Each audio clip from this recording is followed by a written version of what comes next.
Sa usa ka parokya, adunay usa ka batan-ong lider. Aktibo, masaligon, ug puno sa gugma sa ministeryo. Mga youth na sila. Tapos sa bala pa na. Kita ko kami tiyak Apan sa paglabay sa panahon, ang kalayo nga kaniadto nagadinaan, hinay-hinay nga napalo.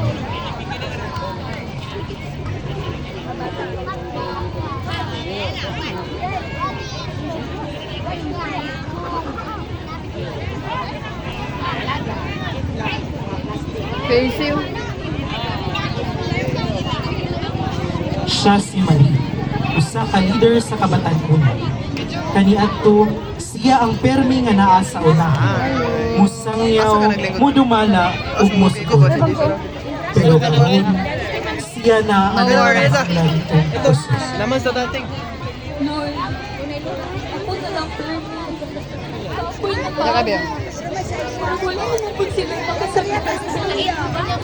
Ibalik sila sa ako, Lord God. Ipasayuan sila.